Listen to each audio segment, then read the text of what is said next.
Καλώς ήρθες στο κανάλι. Είμαι η Εκοντιούτορ, διδάσκω οικονομικά μαθήματα για ΓΕΛ και ΕΠΑΡ και σήμερα θα λύσω μια άσκηση από το δεύτερο κεφάλαιο. Εμπεριέχει πολύ βασικές μεθοδολογίες, οπότε πάμε να ξεκινήσουμε.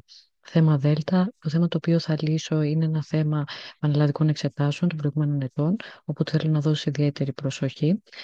Διαβάζοντα την εκπόνηση με βάση τα υποθετικά δεδομένα του παρακάτω πίνακα που αφορούν στην αγοραία ζήτηση ενό αγαθού Χ, βλέπουμε ότι δίνεται ένα πίνακα με 4 στήλε, του συνδυασμού, την τιμή, τη συνολική δαπάνη και το εισόδημα. Το πρώτο ερώτημα να υπολογίσετε την ελαστικότητα ζήτηση ω προ την τιμή, καθώ η τιμή αυξάνεται. Και το δεύτερο ερώτημα να αιτιολογήσετε τη μεταβολή στη συνολική δαπάνη λόγω τη αύξηση τη τιμή. Αρχικά θέλω να παρατηρήσεις το εξής, ότι εδώ έχουμε πέρα από την τιμή και τη συνολική δαπάνη, έχουμε τον προσδιοριστικό παράγοντα του εισοδήματος. Αυτό τι σημαίνει, ότι για να μπορέσουμε να υπολογίσουμε την ελαστικότητα ζήτηση προς τη τιμή, πρόσεξε τι να λέει εδώ, ότι η τιμή, καθώς η τιμή αυξάνεται, αυτό είναι σημαντικό. Αν γράψουμε λοιπόν το μαθηματικό τύπο της ελαστικότητας ζήτησης ως προς την τιμή, εD ίσον ΔQ προς ΔΠ επί P αρχικό προς Q αρχικό, τι θα παρατηρήσουμε από τον πίνακα, ότι στην πραγματικότητα δεν γνωρίζουμε την ποσότητα. Βλέπεις εδώ ότι έχω προσθέσει μια ακόμη στήλη που είναι η ποσότητα. Αυτό το έχω προσθέσει εγώ, δεν υπήρχε. Άρα, από τη στιγμή που δεν γνωρίζουμε την ποσότητα, δεν μπορούμε να χρησιμοποιήσουμε αυτό εδώ το μαθηματικό τύπο. Με ποιον άλλο τρόπο μπορούμε να υπολογίσουμε την ποσότητα? Με βάση το μαθηματικό τύπο της συνολικής δαπάνης. Αν δεις, υπάρχει συνολική δαπάνη στον πίνακα, άρα θα αξιοποιήσουμε τη συνολική δαπάνη για να μπορέσουμε να βρούμε την ποσότητα και στη συνέχεια θα μπορέσουμε να υπολογίσουμε την ελαστικότητα ζήτηση προς την τιμή όπως μας ζητάει. Η συνολική δαπάνη λοιπόν ισούται με τιμή ποσότητα. Εάν λύσουμε για κάθε συνδυασμό τη συνολική δαπάνη ως προς την ποσότητα, θα παρατηρήσουμε ότι η ποσότητα στο συνδυασμό Α είναι 100, η ποσότητα στο συνδυασμό Β είναι 80 και αντίστοιχα 100. Εδώ, επειδή είναι πολλά τα στοιχεία σε σχέση με την ποσότητα, μπορείς να προσθέσεις μία στήλη, όπως έχω κάνει και εγώ εδώ, και να προσθέσεις αντίστοιχα τα αποτελέσματα. Αυτό το οποίο είναι σημαντικό και το έχω αναφέρει και σε προηγούμενα βίντεο είναι ότι μολονότι δεν αναφέρεται στην εκπόνηση να μεταφέρεις τον πίνακα στο τετράδιό σου, καλό είναι να μεταφέρεις πρώτα τον πίνακα στο τετράδιό σου για να έχεις συγκεντρωμένα όλα τα στοιχεία και στη συνέχεια να ξεκινήσεις να λύνεις την άσκηση. Εφόσον λοιπόν υπολογίσαμε τις ποσότητες για κάθε συνδυασμό, τώρα είναι πολύ πιο απλό να μπορέσουμε να υπολογίσουμε την ελαστικότητα ζήτηση ως προς την τιμή.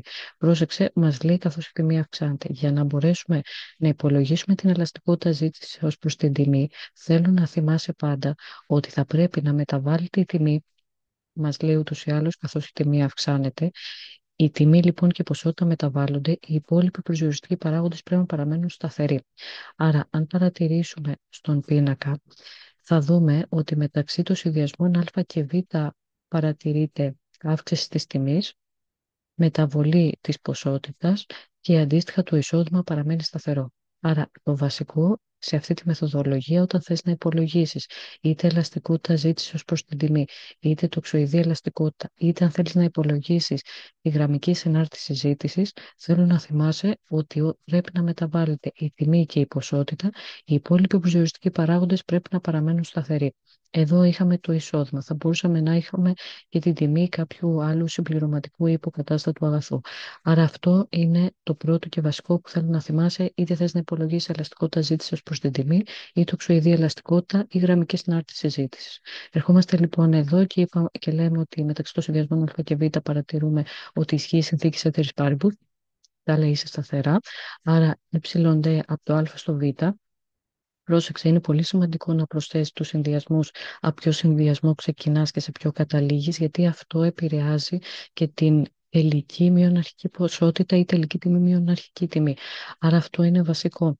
Θα προσθέτεις πάντα τους συνδυασμούς που υπολογίσεις. Εμείς επιλέγουμε από το συνδυασμό Α στο Β, γιατί από αυτούς τους συνδυασμούς βλέπουμε ότι ξεκινάμε με μια αρχική τιμή και μετά στη συνέχεια αυξάνεται, όπως μας λέει η εκφώνηση. Άρα από το Α στο Β εφαρμόζουμε το μαθηματικό τύπο ΔQ προς ΔΠ επί P αρχικό προς Q αρχικό. Το αρχικό P ουσιαστικά είναι στο συνδυασμό Α, άρα έχουμε PA προς QA. Συνεχίζουμε, αναπτύσσουμε λίγο το ΔQ προς ΔΠ. Πάντα εδώ θέλω να θυμάσαι από το δεύτερο κεφάλαιο και μετά έχουμε πάντα τελική τιμή μείον αρχική τιμή, ενώ στο πρώτο κεφάλαιο τι λέγαμε?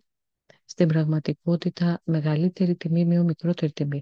Αυτό ισχύει στο πρώτο κεφάλαιο. Από το δεύτερο κεφάλαιο και μετά έχουμε πάντα τελική τιμή μείον αρχική τιμή που δεν μας ενδιαφέρει αν έχουμε και αρνητικό πρόσημο. Άρα στην προηγούμενη περίπτωση έχουμε QV μείον QA, γιατί το Β είναι το τελικό, το Α είναι το αρχικό, άρα έχουμε QV μείον QA προς PV μείον PA, PA προς QA.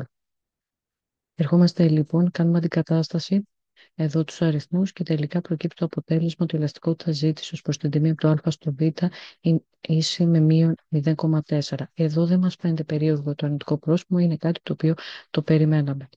Στη συνέχεια, στο ερώτημα Β, θέλει να αιτιολογήσουμε τη μεταβολή στη συνολική δαπάνη λόγω της αύξησης τιμής. Εδώ λοιπόν τι παρατηρούμε, ότι θέλει να εξηγήσουμε για ποιο λόγο βλέπουμε ότι η συνολική δαπάνη ξεκίνησε στο συνδυασμό Α με 200 και στη συνέχεια αυξήθηκε σε 240. Άρα πρέπει να βρούμε και να αιτιολογήσουμε για ποιο λόγο υπήρξε αυτή η αύξηση. Μολονότι έχουμε υπολογίσει την ελαστικότητα ζήτησης προς την τιμή, θεωρείται πιο αντιπροσωπευτικό να υπολογίσουμε την ελαστικότητα, την τοξοειδή ελαστικότητα. Ποια είναι η διαφορά της τοξοειδούς ελαστικότητας με την ελαστικότητα ζήτησης προς την τιμή? Αν παρατηρήσεις εδώ τους δύο μαθηματικούς τύπους, το ΔQ προς ΔΠ παραμένει το ίδιο. Αυτό το οποίο αλλάζει είναι το δεύτερο κλάσμα.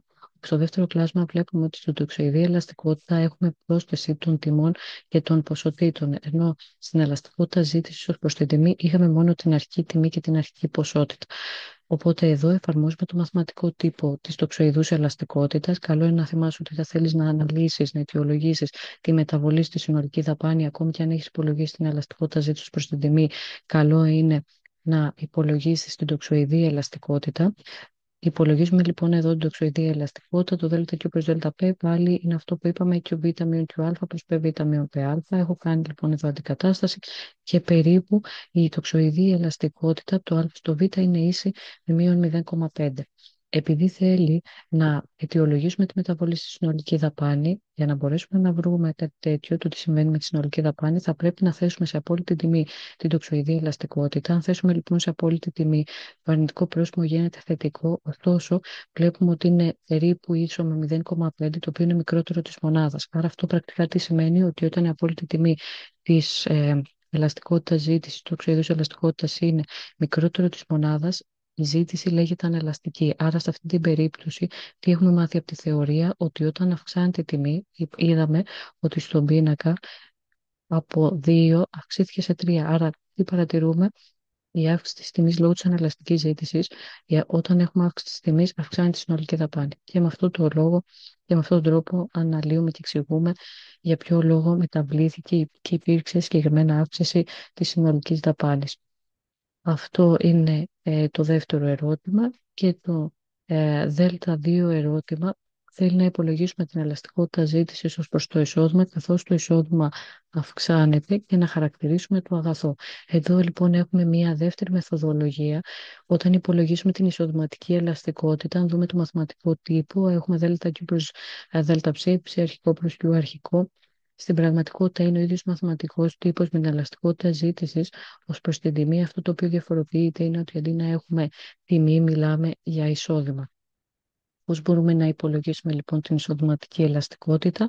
Πρέπει το εισόδημα και η ποσότητα να μεταβάλλεται, αλλά η τιμή θα πρέπει να παραμένει σταθερή. Είναι στην πραγματικότητα το αντίστροφο από αυτό που είπαμε για την ελαστικότητα ζήτησης προς την τιμή. Άρα, για να μπορέσουμε να υπολογίσουμε την εισοδηματική ελαστικότητα, η τιμή θα πρέπει να παραμένει σταθερή. Αν δούμε τον πίνακα, η τιμή που παραμένει σταθερή, βλέπουμε ότι συμβαίνει μεταξύ των συνδυασμών Β και Γ. Εκεί μεταβάλλεται και το εισόδημα και η ποσότητα, οπότε αναπτύσσουμε εδώ το μαθηματικό τύπο για την εισοδηματική ελαστικότητα. Πάλι εδώ προσθέτουμε το συνδυασμό από το Β στο Γ. ΔQ λοιπόν προς ΔΨ, ψ αρχικό προς Q αρχικό. Εδώ βλέπουμε ότι είναι τελικό, όπως είπαμε, μείον αρχικό, QΓ μείον QΒ προς ψΓ μείον ψΒ, ψΒ προς QΒ. Κάνουμε αντικατάσταση και παρατηρούμε ότι η εισοδηματική ελαστικότητα από το Β στο Γ είναι 1,25. Για να μπορέσουμε λοιπόν να χαρακτηρίσουμε το αγαθό, τι θα πρέπει να σκεφτούμε? Με βάση τη θεωρία έχουμε πει ότι η ισοδηματική ελαστικότητα αν είναι μεγαλύτερη του μηδενός, τότε το αγαθό είναι κανονικό. Αν είναι μικρότερη του μηδενός, δηλαδή αν είχαμε για παράδειγμα ένα αρνητικό πρόσημο μείον 1,25, τότε θα λέγαμε ότι ήταν κατώτερο το αγαθό. Εδώ πρόσεξε ότι ήθελε πέρα από τον υπολογισμό να χαρακτηρίσει και το αγαθό. Οπότε αυτό είναι βασικό να μην το ξεχάσεις. Και το τελευταίο ερώτημα, Δ3 ερώτημα, να βρεθεί η γραμμική συνάρτηση συζήτηση του αγαθού. Εδώ θέλω να προσέξεις το εξής, ότι στο δεύτερο κεφάλαιο, επειδή οι συναρτήσεις που έχουμε μάθει είναι η γραμμική συνάρτηση και η ισοσκελής υπερβολή, ή θα πρέπει να αναφέρεται από την εκφώνηση τι είναι η συνάρτηση. Εδώ μας λέει να υπολογίσουμε ότι είναι η γραμμική συνάρτηση, άρα μας λέει κατευθείαν ότι θέλει να υπολογίσουμε γραμμική συνάρτηση. Αν δεν μας το έλεγε, θα έπρεπε επίσης να συμπεράνουμε από τα δεδομένα. Στην προκειμένη περίπτωση, η γραμμική συνάρτηση ζήτησης, για να μπορέσουμε να την υπολογίσουμε, θα εφαρμόσουμε πάλι τη μεθοδολογία που ανέφερα στην αρχή. Τι είπα λοιπόν στην αρχή? Ότι για να μπορέσουμε να υπολογίσουμε την ελαστικότητα ζήτηση ως προς την τιμή ή την τοξοειδή ελαστικότητα ή τη γραμμική συνάρτηση ζήτηση, τι θα πρέπει να ισχύει? Θα πρέπει να μεταβάλλεται η τιμή και η ποσότητα, αλλά οι υπόλοιποι προσδιοριστικοί παράγοντε θα πρέπει να παραμένουν σταθεροί. Στην προκειμένη περίπτωση, το εισόδημα. Άρα, εμεί για να μπορέσουμε να υπολογίσουμε τη γραμμική συνάρτηση ζήτηση του αγαθού, θα το υπολογίσουμε πάλι μεταξύ των συνδυασμών Α και Β. Εκεί παρατηρούμε η τιμή να μεταβάλλεται και το εισόδημα να παραμένει σταθερό. Εφόσον ξέρουμε ότι είναι γραμμική η συνάρτηση ζήτηση του αγαθού, εφαρμόζουμε το μαθηματικό τύπο, άρα Q ίσον α σε βp, αυτή είναι η γραμμική συνάρτηση. Και τι κάνουμε? Κάνουμε αντικατάσταση. Έχουμε δύο σημεία. Εφόσον είναι η γραμμική συνάρτηση ζήτηση, ξέρουμε ότι το σχήμα θα είναι ευθεία, άρα χρειαζόμαστε δύο σημεία. Είπαμε εμεί θα υπολογίσουμε μεταξύ των συνδυασμών α και β, γιατί εκεί παραμένει σταθερό το εισόδημα και μεταβάλλεται η τιμή. Αυτή είναι η μεθοδολογία μα. Άρα θα κάνουμε αντικατάσταση την ποσότητα που έχουμε υπολογίσει και την τιμή. Θα λύσουμε ένα σύστημα δύο εξισώσεων με δύο αγνώστους. Οι δύο άγνωστοι είναι το α και β. Και μετά με τη μέθοδο της αντικατάστασης θα μπορέσουμε να λύσουμε ως προς α και θα κάνουμε αντικατάσταση του α στη δεύτερη εξίσωση και θα μπορέσουμε να υπολογίσουμε τελικά πόσο είναι το α και β.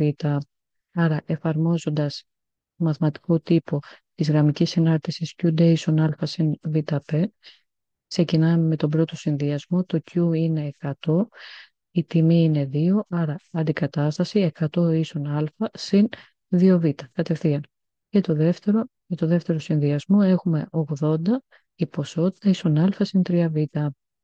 Αν λύσουμε λοιπόν εδώ με τη μέθοδο της αντικατάστασης, 100 μείον 2β ίσον α, και αυτό το α το κάνουμε αντικατάσταση στη δεύτερη εξίσωση.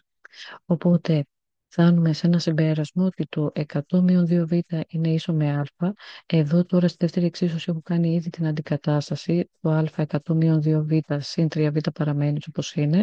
Μεταφέρουμε στο πρώτο μέλος της εξίσωσης στους αριθμούς, στο δεύτερο μέλος της εξίσωσης το β.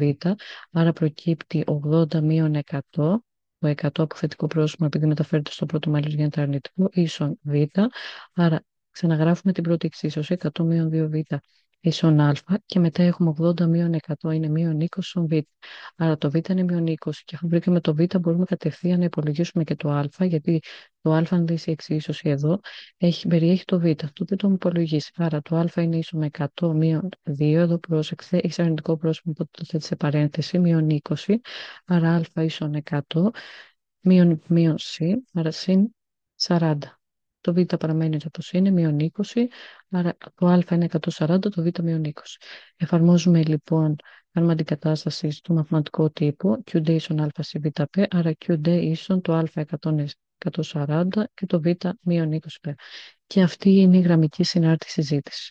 Θέλω να προσέξεις πάρα πολύ αυτές τις μεθοδολογίες, άρα σήμερα αναφέρθηκα στη μεθοδολογία για την ελαστικότητα ζήτηση ως προς την τιμή, την τοξοειδή ελαστικότητα, τη γραμμική συνάρτηση ζήτησης, αλλά και την εισοδηματική ελαστικότητα. Πρόσεξε πάρα πολύ καλά αυτές τις μεθοδολογίες. Αν θεωρείς, αν σε βοήθησε αυτό το βίντεο, θέλει να κάνεις like, εγγραφή και να γράψεις στα σχόλια οποιαδήποτε απορία ή αν θέλεις να δημιουργήσω κάποιο άλλο βίντεο με κάποιες άλλες ασκήσεις. Σε ευχαριστώ πολύ που παρακολούθησες το σημερινό βίντεο. Καλή συνέχεια.